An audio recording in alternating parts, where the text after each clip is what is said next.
us eat a variety of food from our home and restaurants. We often enjoy our favorite food, but no one think about how the food is formed. Many of the ingredients of our food is not cultivated in our home or from the restaurants. Then where do we get all this from? There are different agriculture sectors which produce these raw materials, which help the farmers to earn better income from the scientific farming approaches. Let us familiarize ourselves with a few farming methods that can be chosen on the basis of their nature and scope. We all like milk and other dairy products. Where we get it from? So, the first farming method that we are going to discuss is livestock management. Rearing cattle for milk, meat, and agriculture purpose is known as livestock management. The important varieties of cattle used in livestock management are cow, buffaloes, and goat. The cow varieties are Jersey, Holstein Friesian, and Vechur. The buffalo varieties are Murray, Neeli Ravi, and Bhadavari. And the last goat varieties are Talasheri, Jamna Pyari, and Boar. The second farming method is poultry farming. The scientific rearing of birds for egg and meat is known as poultry farming. Chicken, duck, and quail varieties are mainly reared in it. The major chicken varieties are Atulya, Gramalakshmi, and White Leghorn. The duck varieties are Muscovy, Chara, and Chembali.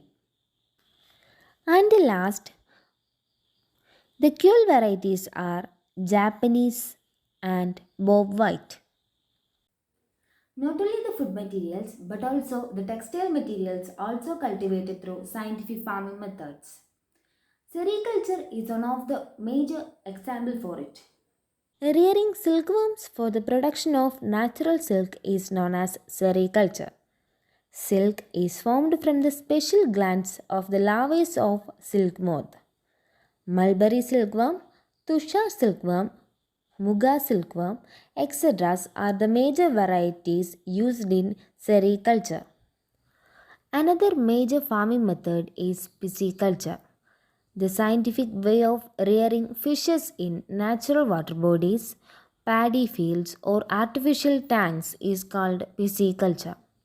The varieties such as pearl spot, rohu, katla, etc. are reared for food and goldfish, guppy, etc. are reared for ornamental purposes. As mentioned earlier, not only food but also other products like flowers are also cultivated through scientific farming methods. Such type of cultivation of flowering plants on the commercial basis is called floriculture. Jasmine, chrysanthemum, roses, orchids, etc. are the flowers of commercial demand. Science say that without honeybees, our world would be extinct. So, honeybees are the most important species of our biosphere. So, we are going to understand the topic the scientific rearing of honeybees. The scientific rearing of honeybees is called apiculture. We get honey and wax from apiculture. Honey is a product of medicinal and nutritional value. The major varieties of honeybees like Colon, Mellifera, and Neodymium are reared commonly in apiculture. The another farming method is cuniculture. The scientific way of rearing rabbits is called cuniculture. The varieties like grey giant, white giant, etc. are reared for meat and Angora varieties are reared for fur. The next farming method that we are looking is mushroom culture. The scientific way of growing mushroom is called mushroom culture. We all know that mushroom is a nutritious and a tasty food item. The commonly cultivated mushroom varieties are button mushroom and oyster mushroom. The next, we are acquainting with horticulture. The scientific cultivation of fruits and vegetables is known as horticulture. Besides indigenous varieties, exotic varieties like lychee, rambutan, durian, etc. are cultivated in our farmlands. Finally, we are going to talk about medicinal plant cultivation. The Indian system of medicine, Ayurveda, exists completely depending on the medicinal plants. The popularity of Ayurveda and the destruction of natural ecosystems have raised the importance of medicinal plant cultivation.